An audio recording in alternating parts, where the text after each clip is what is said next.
नमस्कार विद्यार्थी मित्रांनो, मी Hanumant Patil reliable English class Chopda या यूट्यूब चॅनलमध्ये आपले हार्दिक स्वागत करतो. विद्यार्थी मित्रांनो, आपण सुरुवात करतो इयत्ता 11वीचा 1.3 the call of the soil a scent of rice या पाठाचा अभ्यासाला. आणि सर्वप्रथम आपण बघणार आहोत लेखकांचा परिचय. तर लेखक आहेत, त्यांचं नाव आहे बघा व्यंकटेश्वरन अय्यर, म्हणजे व्यंकट अय्यर. बॉर्न इन 1966, 1966 मध्ये त्यांचा जन्म झालेला आहे. व्यंकटेश्वरन अय्यर म्हणजे Venkat Iyer is a science graduate, सायन्सचे ते ग्रॅज्युएट आहेत. And a certified project management professional, म्हणजे प्रोजेक्ट मॅनेजर आहेत ते, थोडक्यात सांगायचं झालं तर. इज अ सायन्स ग्रॅज्युएट आणि सर्टिफाईड प्रोजेक्ट मॅनेजमेंट प्रोफेशनल आहेत ते. ही last worked with IBM in Mumbai as a project manager for software implementation. तर सॉफ्टवेअरच्या इम्प्लिमेंटेशनसाठी IBM मध्ये त्यांनी प्रोजेक्ट मॅनेजर म्हणून काम केलं. आफ्टर 17 इयर्स, 17 वर्षानंतर इन IT इंडस्ट्री, 17 वर्ष IT इंडस्ट्रीमध्ये काम केल्यानंतर ही क्विट, त्यांनी सोडलं काम ते in 2004 to live on his organic farm. त्यांच्या सेंद्रिय शेतीवर राहण्यासाठी त्यांनी 2004 मध्ये ती कंपनी सोडली, तिथे राजीनामा ठेवला. आणि त्यांचं शेत कुठे होतं? In Peth village. पेठ नावाचं गाव आहे. कुठे येते? डहाणू तालुका, पालघर डिस्ट्रिक्ट, महाराष्ट्र. म्हणजे पालघर जिल्ह्यातील डहाणू तालुक्यामधील पेठ या गावी त्यांनी सेंद्रिय शेती करायला सुरुवात केली. तर व्यंकटेश्वरन अय्यर हे सायन्स ग्रॅज्युएट आहेत, सर्टिफाईड प्रोजेक्ट मॅनेजमेंट प्रोफेशनल होते ते. त्यांनी 2004च्या आधी मुंबईमधील IBM या कंपनीत प्रोजेक्ट मॅनेजर म्हणून सॉफ्टवेअर इम्प्लिमेंटेशनचं काम केलेलं आहे. 17 वर्षापर्यंत ते IT क्षेत्रामध्ये काम करत होते. त्याच्यानंतर 2004 मध्ये त्यांनी ते काम सोडलं आणि पालघर जिल्ह्यातील डहाणू तालुक्यातील पेठ या गावामध्ये येऊन सेंद्रिय शेती करायला सुरुवात केली. सेंद्रिय शेती. हिज बुक, त्यांचं पुस्तक मूग ओव्हर मायक्रोचिप्स, म्हणजे मूग माहिती ना तुम्हाला, green gram, Moong over microchips, traces his transition from techie to farmer. म्हणजे त्यांचं जे पुस्तक आहे Moong over microchip, microchip is the symbol of technology, okay, and moong is the symbol of farming. तर टेकी टू फार्मर याच्यामध्ये त्यांचं जे ट्रान्झिशन झालेलं आहे, त्यांच्यामध्ये जे बदल झालेला आहे ते त्या पुस्तकामध्ये त्यांनी दर्शवलेलं आहे. Over a period of 15 to 17 years, येतं आहे का लक्षात? 15 ते 17 वर्ष. It was not a career change but a lifestyle change I was looking for. येतं आहे का लक्षात? 15 ते 17 वर्षापासून करिअरमध्ये नाही तर लाईफस्टाईलमधला चेंज ते शोधत होते. He says about his decision to shift to the quieter environs of a village. येतं आहे का लक्षात?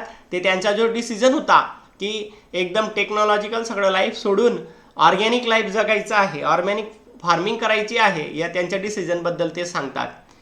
ही insisted on practising organic farming. त्यांनी सेंद्रिय शेती करण्यावर जोर दिला फ्रॉम द आउटसेट, बाहेरून. म्हणजे बघा, ते शेती करत नव्हते तरी सुद्धा लोकांनी सेंद्रिय शेती करावी यावर ते जोर देत होते. He was resolute in spite of numerous challenges which he faced. Resolute म्हणजे ते ठाम होते.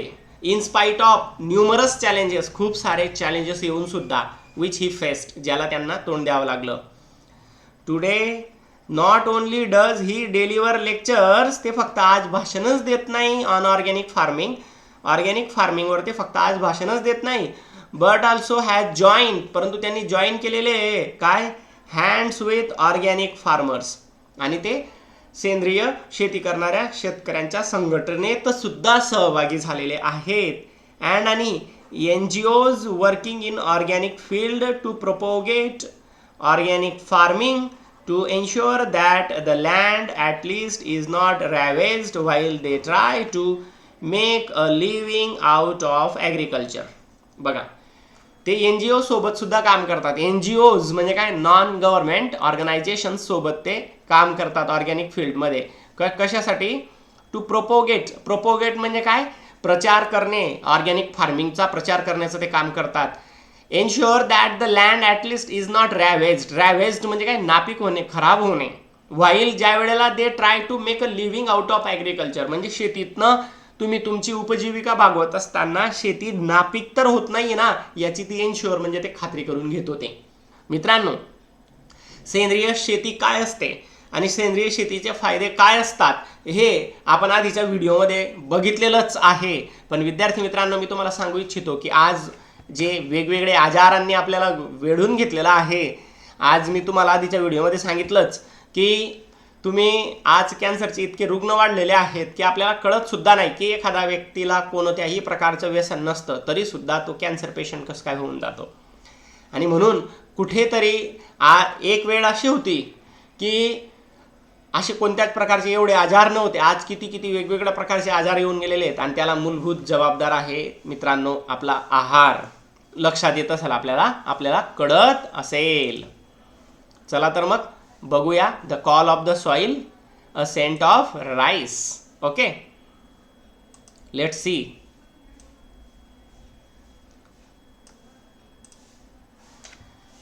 अजून मोठं करतो थोडंसं म्हणजे आपल्याला समजायलाही अडचण येणार नाही. चला तर मग मित्रांनो प्रत्यक्ष स्टोरीला सुरुवात करूया. तर आपल्या पाठाचं नाव आहे the call of the soil, a scent of rice. बघा, म्हणजे मातीची हाक आणि तांदळाचा सुगंध.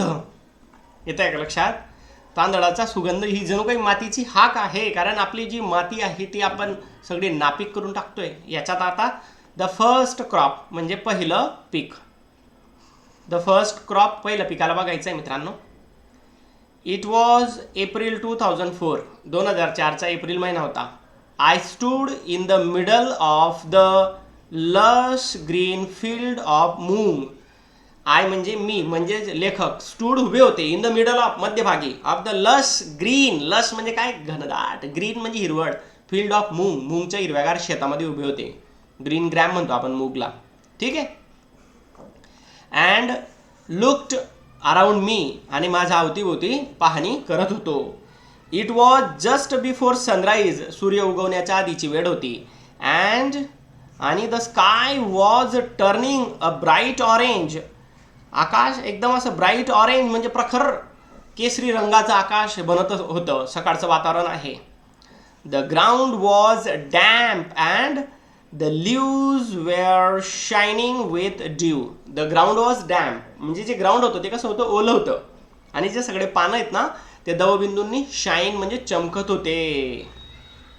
माय बेअर फीट, माझे अनवाणी पाय, वेअर होते मडी, माझ्या पायात चप्पल वगैरे काहीच नव्हती त्यामुळे ते मडी म्हणजे चिखलाचे होऊन गेलेले होते. As I walked around gingerly, gingerly म्हणजे काय, खूप सावधपणे. इन्स्पेक्टिंग म्हणजे पाहणी करत. द प्लांट्स म्हणजे रोपांची. तर बघा 2004चा एप्रिल महिना होता. लेखक त्यांच्या मूगच्या शेतामध्ये मध्यभागी उभे राहून आजूबाजू पाहणी करत होते. सूर्योदयाच्या आधीची वेळ होती. आकाश एकदम असे केसरी रंगाचे झालेले होते. जे ग्राउंड होतं म्हणजे जी जमीन होती ती ओली होती आणि पानं हे दवबिंदूंनी चमकत होते. त्यांच्या अनवाणी म्हणजे पायात चप्पल बूट नसलेले जे पाय होते ते मडी म्हणजे चिखलाचे होऊन गेलेले होते, कारण ते तरी सुद्धा ते सावधपणे चालत होते आणि शेताची पाहणी करत होते. तर बघा मित्रांनो, अराउंड मी म्हणजे त्यांच्या अवतीभोवती, वेअर होते, रोज म्हणजे रांगा, ऑफ चिकू ट्रीज, त्यांच्या अवतीभोवती चिकूच्या झाडांच्या रांगा होत्या. लक्षात घ्या. अँड आणि बिलो खाली, डेन्स म्हणजे घनदाट, फॉलिएज म्हणजे पानझड, ऑफ मूग. बघा, around me were rows of chikoo trees म्हणजे चिकूंच्या झाडांच्या रांगा होत्या, आणि बिलो डेन्स फॉलिएज ऑफ मूग, मूगचं एकदम घनदाट पानझड झालेली होती. ॲट दॅट पॉइंट, त्या पॉईंट जवळ, I could not have ask for anything more. आता त्या पॉइंटला मला अजून जास्त कशाचीच गरज नव्हती, कारण मला एवढं काही भेटून गेलेलं होतं. द मूग प्लांट्स, मुगाची जी झाडं होती, नॉट मोर दॅन नसलेली 2 feet टॉल, 2 फुटांपेक्षा जास्त उंच नसलेली, हॅड ग्रीन पॉड्स. पॉड्स म्हणजे काय, शेंगा, हँगिंग आउट, त्याला हिरव्या हिरव्या शेंगा लटकलेल्या होत्या. द पॉड्स म्हणजे शेंगा, were not yet ripe, ripe म्हणजे अजून त्या पिकलेल्या नव्हत्या. And there was a light fuzz growing on them, त्यांच्यावरती एकदम असा अलगद असा एक असा रंग होता. सकाळी सकाळी जर का तुम्ही बघितलं असेल तर त्याच्या मुगाच्या ज्या शेंगा असतात त्यांना असं फज येत असतं, म्हणजे असं पांढऱ्या पांढऱ्या रंगाचा एक असा थर त्याच्यावरती साचत असतो. बघा मित्रांनो, there was still some time before the harvest, आणि हंगामाला अजून काही वेळ होता. I felt exhilarated, I felt exhilarated म्हणजे मला अति उत्साही वाटू लागलं. तर बघा, त्यांच्या आजूबाजूला चिकूंची झाडं होती आणि खाली मुगाची जी पानं होती, फॉलिएज म्हणजे काय, पानं, ती खूप पडलेली होती घनदाट. त्या पॉइंटला लेखकाला यापेक्षा जास्त छान काही नको होतं, इतकं ते छान होतं. मुगाचे जे रोपं होती ती 2 फुटांपेक्षा जास्त उंच नव्हती आणि त्यांना हिरव्या शेंगा या लटकलेल्या होत्या. त्या शेंगा अजून पिकलेल्या नव्हत्या, त्यांच्यावरती फक्त असं अलगद पिवळसर रंगाची रंगछटा आलेली होती, पण पूर्ण पिकलेल्या नव्हत्या. आणि अजूनही हंगाम यायला अजून वेळ होता आणि लेखक खूप एक्झिलरेटेड म्हणजे व्हेरी एक्सायटेड होते. आय स्टूड, मी उभा राहिला, वॉचिंग, पाहत, द सन राईज म्हणजे सूर्योदय, अबव द टावरिंग ट्रीज, उंच उंच झाडांचा, अक्रॉस द फेन्स म्हणजे कुंपण, आणि स्लोली, हळूहळू. तर आपल्याला कळत असेल मित्रांनो, I stood watching the sun rise above the towering trees across the fence म्हणजे कुंपणा पलीकडे असलेल्या उंच उंच झाडांचा मागून सूर्य वर उगवताना मी पाहिला. अँड बघा, and slowly made my way back, आणि माझा मार्ग सुद्धा बनवला, काढला, टू द हाऊस म्हणजे घराकडे. अँड अ व्हाईट स्ट्रक्चर, आणि पांढरं बांधकाम, इन द मिडल ऑफ, च्या मध्यभागी, धिस ग्रीनरी, या हिरव्यागार. बघा, लेखकाचं जे घर होतं ना ते पांढऱ्या रंगाचं होतं आणि त्या हिरव्यागार याच्याचा मध्यभागी होतं. येत आहे लक्षात? खूप सुंदर वर्णन आहे मित्रांनो. आय कुड नॉट बिलीव्ह, मला विश्वास झाला नाही, that I was the owner, मी मालक होता, ऑफ दिस लँड, या जमिनीचा. अँड आणि दॅट की I was looking at my first crop. बघा, त्यांना विश्वास झाला नाही की त्या जमिनीचे ते मालक होते आणि ते त्यांच्या आयुष्यातलं पहिलं क्रॉप म्हणजे पहिलं पीक घेत होते, यावर त्यांना विश्वास बसू शकला नाही. आता बघा, ॲज अ फार्मर म्हणजे शेतकरी म्हणून, after I had paid the advance money for the land, I thought I would have some time to get familiar with farming. बघा, ॲज अ फार्मर, एक शेतकरी म्हणून, after I had paid the advance money, advance money म्हणजे आगाऊ पैसा दिलेला होता, for the land, त्या जमिनीसाठी. I thought I would have some time, मला अजून थोडासा वेळ लागेल असा मी विचार केला, टू गेट फॅमिलियर, परिचय करून घ्यायला विथ फार्मिंग, कारण अनुभवच नव्हता, त्यांनी आयुष्यात कधी शेती केलेली नव्हती आणि म्हणून शेताशी परिचय करून घ्यायला थोडा वेळ लागेल असं त्यांना वाटलं. बट मोरूदादा, नवीन कॅरेक्टर आला आपल्या कथेमध्ये आता. मोरूदादा कोण होते? The broker. ते ब्रोकर म्हणजे कोण? घेणारा आणि देणारा यांच्यामध्ये मध्यस्थी करून देणारा तो व्यक्ती असतो, त्याला ब्रोकर असं म्हणतात. बट मोरूदादा ते ब्रोकर होते, हू गॉट अस द लँड, ज्यांनी आम्हाला जमीन मिळवून दिली. हॅड अदर आयडियाज, त्यांच्या डोक्यामध्ये वेगवेगळ्या कल्पना होत्या. ही वॉज कीन, त्यांनी आग्रह धरला, दॅट वी प्लांट मूग ॲट वन्स, आम्ही मुगाची लागवड करायला पाहिजे, असा मोरूदादांनी, जे ब्रोकर होते ज्यांच्यामुळे ते शेत आम्हाला मिळालेलं होतं, त्यांनी आग्रह धरला. I was not prepared for this, यासाठी मी प्रिपेअर्ड म्हणजे तयार नव्हतो मूग पेरायला. आय वॉज स्टील रीडिंग, मी अजूनही वाचत होतो बुक्स, पुस्तकं, अँड ट्राईंग, प्रयत्न करत होतो, टू फिगर आउट, शोधून काढणे, व्हॉट, काय, वी कुड सो, आम्ही पेरू शकतो, अँड आणि हाऊ, कशा पद्धतीने, we should go about it, आणि आम्ही ते कशा पद्धतीने करायला पाहिजे. तर बघा, जे मोरूदादा होते ज्यांच्यामुळे शेत मिळालेलं होतं त्यांचा असा आग्रह होता की आम्ही मुगाची शेती करायला पाहिजे, परंतु मुगाची शेती करण्यासाठी लेखक प्रिपेअर नव्हते, त्यांची मनाची स्थिती अजून नव्हती, ते अजूनही पुस्तकं वाचत होते. येत आहे का लक्षात? आणि शोधून काढण्याचा प्रयत्न करत होते की कोणत्या गोष्टीला, कोणत्या पिकाला त्यांनी पेरावं आणि कशा पद्धतीने ते सगळं काही करावं या संदर्भात सगळी माहिती ते पुस्तकातनं मिळवण्याचा प्रयत्न करत होते लेखक. परंतु ते जे मोरूदादा होते ना, ते त्यांना आग्रह धरत होते की तुम्ही मुगाची शेती करावं.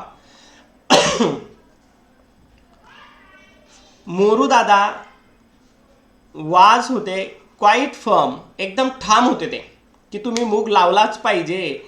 ही सेड, ते म्हणाले द सीझन वॉज राईट, योग्य होतं ऋतू फॉर सोविंग, पेरण्यासाठी मूग. बघा, मोरूदादा वॉज क्वाईट फर्म, एकदम ठाम होते ते. He said the season was right for sowing moong, मूग पेरण्यासाठी हे सीझन एकदम राईट आहे, एकदम योग्य आहे असं त्यांचं मत होतं.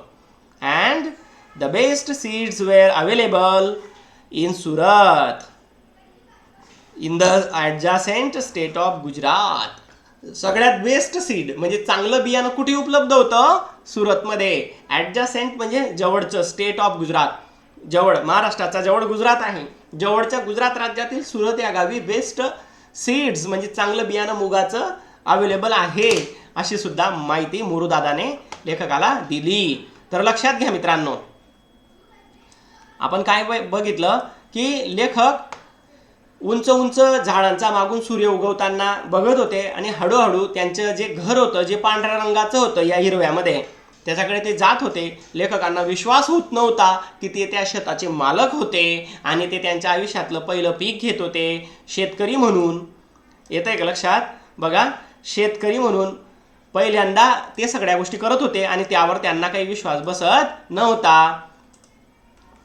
त्यांनी ॲडव्हान्स मनी ज्यावेळेस ते शेती घेण्यासाठी दिली त्यावेळेस त्यांना असं वाटलं की शेती तर आपण घेऊन टाकतोय, पण या शेतीचा परिचय करून घ्यायला आपल्याला थोडा वेळ द्यावा लागेल. परंतु जे ब्रोकर होते, ज्यांनी शेती त्यांना मिळवून दिलेली होती, त्यांच्या डोक्यामध्ये खूप कल्पना होत्या आणि त्यांचा आग्रह होता की लेखकाने मुगाचं पीक घ्यावं. आणि मात्र लेखक काही मनाने मुगाचं पीक घेण्यासाठी तयार नव्हते. अजूनही लेखक पुस्तक वाचत होते आणि चांगल्या चांगल्या गोष्टींची माहिती मिळवण्याचा प्रयत्न करत होते, जेणेकरून कोणती पण गोष्ट जी होईल ती ती चांगल्या पद्धतीने झाली पाहिजे. मोरूदादा हे एकदम ठाम होते.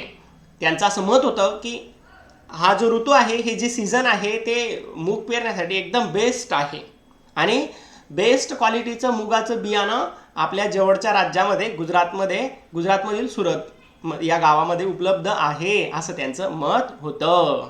येतं आहे लक्षात? बघा मित्रांनो, पुढे काय आहे मग.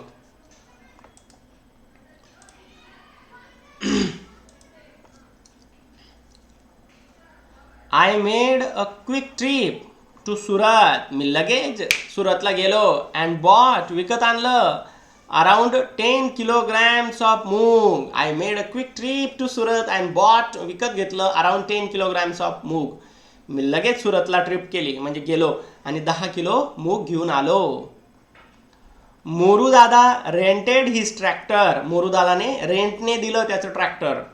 टू प्लो, नांगरण्यासाठी, द लँड, अँड क्विकली, लगेच, प्लांटेड, लागवड केली मूग, ऑल ओव्हर द प्लेस, संपूर्ण शेतामध्ये. बघा, सुरतला गेले लेखक आणि तिथून त्यांनी 10 किलो मुगाचं उत्पन्न आलं. मोरूदादाने त्यांना ट्रॅक्टर उसने दिलं म्हणजे रोजंदारीने दिलं नांगरण्यासाठी आणि लगेच मूग पेरला गेला तिथे मित्रांनो. अ फ्यू डेज लॅटर, काही दिवसानंतर, वी वेअर ओव्हरजॉईड, आम्हाला खूपच आनंद झाला, टू सी, पाहून, टायनी ग्रीन लीव्ज, टायनी म्हणजे छोटी छोटी, ग्रीन लीव्ज हिरवीगार पानं. After few days later we were overjoyed to see tiny green leaves. I had never seen moong growing before, याआधी मूग वाढताना लेखकाने कधीच पाहिलेला नव्हता. अँड वॉज थ्रिल्ड, आनंदित झालो, ॲट द साईट, ते दृश्य पाहून. It was the same thrill, ती समान आनंद होता. आय हॅड फेल्ट, मला जाणवला होता, as a young boy when I saw the first of the hibiscus I had planted bloom at the railway quarters in Vile Parle in Mumbai. बघा मित्रांनो, लक्षात घ्या. तर थोड्या दिवसानंतर त्यांना खूप आनंद झाला, कारण छोटी छोटी हिरवीगार पानं मुगाच्या झाडांना लागून गेलेली होती. लेखकाने याआधी कधीच मूग त्यांच्या नजरेसमोर वाढताना पाहिलेला नव्हता आणि लेखक ते दृश्य पाहून खूप आनंदित झालेले होते आणि त्यांचा जो रोमांच होता, त्यांचा जो आनंद होता तो तसाच होता जसा एक तरुण मुलगा म्हणून त्यांनी रेल्वे क्वार्टर्समध्ये विलेपार्ले मुंबई या ठिकाणच्या रेल्वे क्वार्टर्समध्ये एक जास्वंदाचं रोप हिबिस्कस म्हणजे काय, जास्वंदाचं रोपाची लागवड केली होती आणि त्याला जेव्हा ब्लूम म्हणजे बहर आला होता तो बघून त्यांना जेवढा आनंद झाला होता तेवढाच आनंद त्यांना आता मुगाचा बहर बघून पण झाला. आय वॉज ग्रेटफुल, मी आभारी होतो. आय वॉज ग्रेटफुल म्हणजे आभारी असणे. टू हॅव टेकन मोरूज ॲडवाईस, मोरूचा सल्ला घेतल्याबद्दल मी मोरूचा आभारी आहे आणि त्याने सल्ला दिला त्याबद्दल मी त्याचा आभारी आहे. The next thing Moru Dada wanted to do was spray some pesticides on the plants. The next thing, दुसरी गोष्ट मोरू दादा वॉन्टेड, मोरू दादाची इच्छा होती, टू डू करण्यासारखी, वाज होती. स्प्रे म्हणजे फवारा मारणे, सम पेस्टिसाइड जंतुनाशकांचा, ऑन द प्लांट्स या मुगाच्या रोपांवर काही जंतुनाशकांचा फवारा मारावा अशी मोरू दादाची इच्छा होती.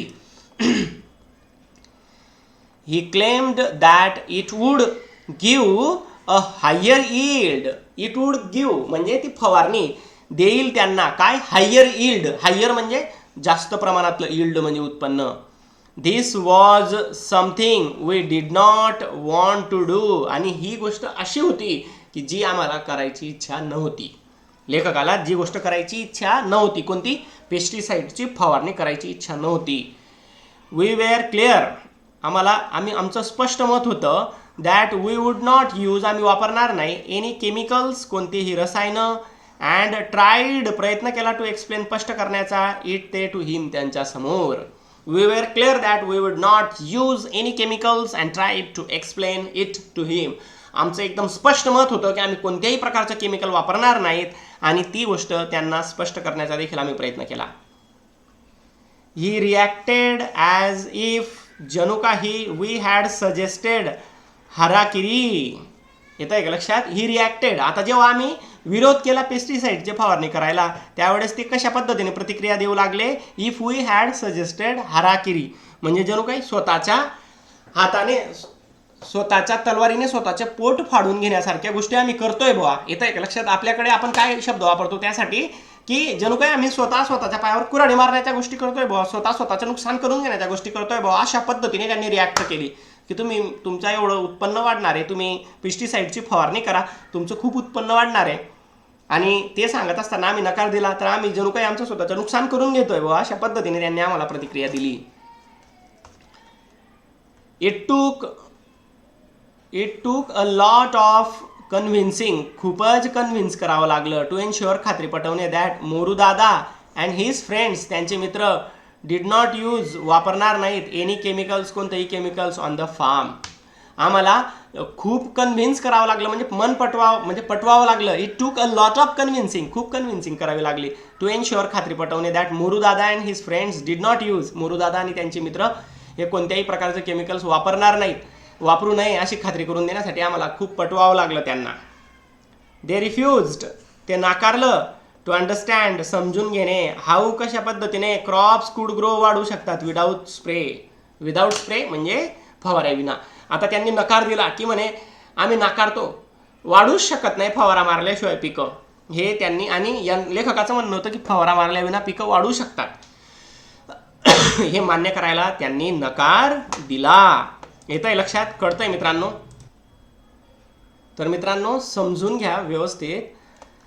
दुसऱ्या दिवशी दुसरी गोष्ट, मोरूदादाची काय इच्छा होती, मुगाचं उत्पन्न खूप चांगल्या पद्धतीने वाढल्यानंतर काय इच्छा होती त्यांची की आता पेस्टिसाइड्सची फवारणी झाली पाहिजे बुवा. त्यांचं असं म्हणणं होतं की पेस्टिसाइडची फवारणी केली तर चांगलं उत्पन्न येतं आणि ही गोष्ट लेखकाला मुळीच मान्य नव्हती आणि लेखक ती गोष्ट करण्यास तयारच नव्हता आणि लेखकांनी त्यांना खूप पटवण्याचा प्रयत्न केला. परंतु लेखक ज्यावेळेस त्यांना सांगत होते ते त्या लेखकांकडे अशा पद्धतीने पाहत होते की जणू काही लेखक स्वतःचं नुकसान करून या गोष्टी करतायत.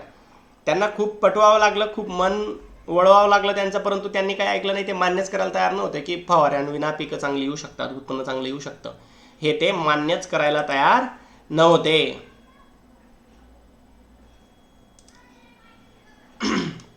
एक मिनिट मित्रांनो.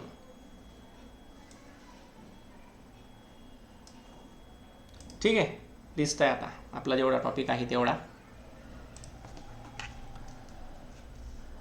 कॉन्ट्ररी म्हणजे काय, एकदम वेगळं. टू व्हॉट जे एव्हरीवन प्रत्येकाने हॅड टोल्ड सांगितलं, असा मला. नेचर निसर्गाने डीड हर जॉब, निसर्गाने त्याचं काम केलं. प्रत्येकाने जे सांगितलं ना त्याच्या कॉन्ट्ररी म्हणजे अपोजिट घडलं. And she needed no bribes, she म्हणजे निसर्गासाठी वापरलेला आहे, निसर्गाला नीडेड गरज नव्हती, ब्राइब्स म्हणजे रिश्वतची. To get the work done, काम करून घेण्यासाठी निसर्गाला कोणत्याही प्रकारच्या पेस्टिसाइड रूपी रिश्वतची गरज नव्हती. सून लवकरच इट वॉज हार्वेस्ट टाईम, आणि हंगामाची वेळ झाली. अँड वी मॅनेज्ड, आम्ही यशस्वी झालो. रिस्पेक्टेबल म्हणजे खूप चांगल्या प्रकारचं. 300 किलोग्रॅम्स, 300 किलोग्रॅम म्हणजे 3 क्विंटल मूग त्यांना झाला. अँड ऑफुल म्हणजे भयानक, लॉट ऑफ मूग, अँड ऑफुल लॉट ऑफ मूग म्हणजे खूप मोठ्या प्रमाणातलं मूग. अँड आणि विथ इट त्याच्यासोबत अ लॉट ऑफ कॉन्फिडन्स, आणि त्याच्यासोबत खूप मोठ्या प्रमाणात कॉन्फिडन्स सुद्धा आला. नाऊ आय वॉज सर्टेन, आता मला खात्री होती. द लँड वॉज फर्टाईल, जमीन ही सुपीक होती.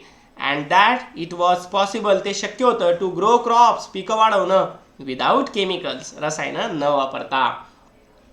It was a major morale booster, खूपच मानसिक मनोबल वाढलं त्याच्याने. आता बघा मोरूदादाचं काय म्हणणं होतं की तुम्ही आता कशाची गरज आहे तुमच्या शेताला, फवारणीची. फवारणी करा म्हणजे खूप चांगलं उत्पन्न येईल. परंतु लेखक काही ऐकायला तयार नव्हते. लेखकाचं म्हणणं होतं की बिना फवारणीचं चांगलं उत्पन्न येऊ शकतं. येतं आहे लक्षात. परंतु तो काही ऐकायला तयार नव्हता. त्याला असं वाटत होतं की लेखक जणू काही स्वतः नुकसान करून घेत आहेत. लेखक तर स्वतःच्या शेतात फवारणी करतच नव्हते, परंतु मोरूदादाने आणि त्यांच्या मित्रांनी सुद्धा शेतामध्ये फवारणी करू नये असा ते त्यांना आग्रह धरत होते. परंतु लेखक काही त्यांना मन वळवू शकले नाही. त्यांना मान्यच नव्हतं की बिना फवारणीच्या पिकं चांगली येऊ शकतात, बिना पेस्टिसाइडचे केमिकलचे पिकं चांगली येऊ शकतात, हे त्यांना मान्यच नव्हतं. आणि बघा एकदम विरुद्ध गोष्ट घडली. आणि त्यांना एकदम आश्चर्य असं झालं की निसर्गाने त्याचं काम एकदम इमानदारीने केलं. निसर्गाकडनं चांगला मूग घेण्यासाठी निसर्गाला कोणत्याही प्रकारचे पेस्टिसाइड रूपी रिश्वत देण्याची गरज पडली नाही. हंगामाची वेळ आली आणि लेखकाला जवळजवळ 300 किलोग्रॅम मूग झाला. आणि तो जो भयानक मूग होता त्याच्यासोबत खूप मोठ्या प्रमाणातला कॉन्फिडन्ससुद्धा आला. आणि आता लेखकाला खात्री होती की ही जमीन पुरेशी सुपीक आहे आणि याच्यामध्ये चांगलं पिकं घेणं, हे केमिकल विना चांगली पिकं घेणं, सगळ्यात महत्त्वाचा शब्द केमिकल विना, विदाऊट केमिकल्स, ते शक्य होतं. आणि ते खूप मोठ्या प्रमाणात मॉरल बूस्टर होतं. एक खूप मोठ्या प्रमाणात मानसिक आधार देणारी गोष्ट होती त्यांच्यासाठी. लक्षात येत असेल मित्रांनो आपल्या. तर विद्यार्थी मित्रांनो, अशा पद्धतीने आपण या व्हिडिओला इथेच थांबवूया. आपल्याला जर का हा व्हिडिओ आवडला असेल तर नक्कीच याला लाईक करा. हा व्हिडिओ कसा वाटला ते कमेंट करून कळवा. आणि याच्यानंतर फक्त एकाच व्हिडिओमध्ये मी पूर्ण पार्ट संपवणार आहे. कृपया तोही बघायला विसरू नका. आपल्याला सगळ्या सुखी आयुष्याच्या खूप खूप सुखमय शुभेच्छा.